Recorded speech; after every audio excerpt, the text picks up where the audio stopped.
sy ny lanitra no voalohany no foronina, avy eo ny mazava sy ny maizina no tononina. Ny nanaovany an'izany dia tsy takatry ny saina, satria baiboly nanambara fa ny tsy misy no nampiasaina.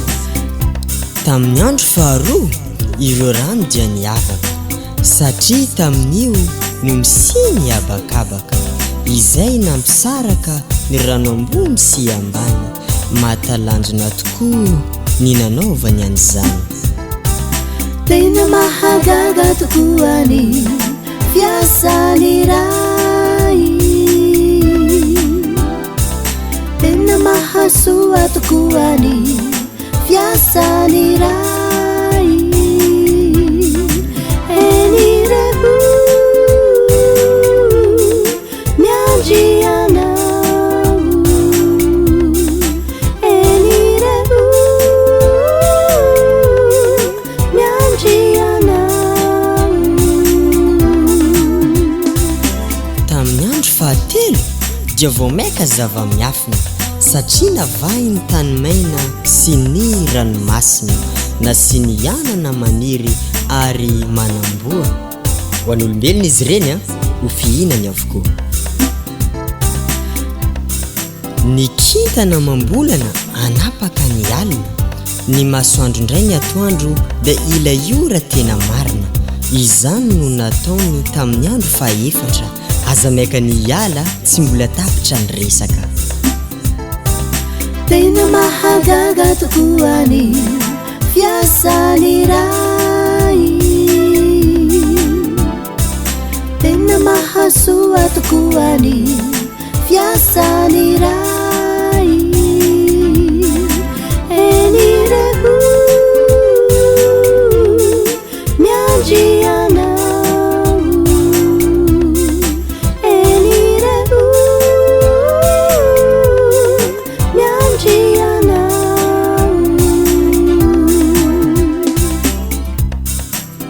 Ny vorona manidina sy ireo azandrano no foroniny avokoa tsy arirana angano.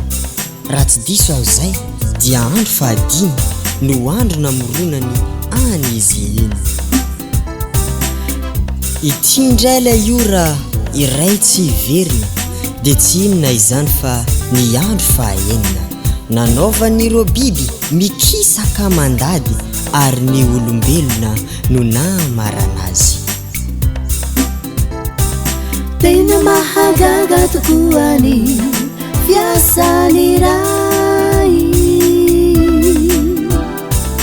tena mahasoa tokoa ny fiasany ray. Enirebo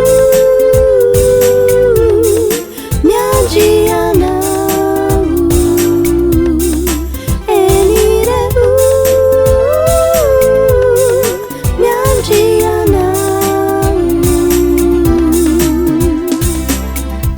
Tamin'ny andro fahafito no nitsaharany, tsangambato nametrahany ny somiany sy ny anarany, no amasininy mandrakizay tsy hodikaviny, ka izay tsy manajan'io azo antoka fa ho laviny. Sabata. Tena mahagaga tokoa ny fiasany ray,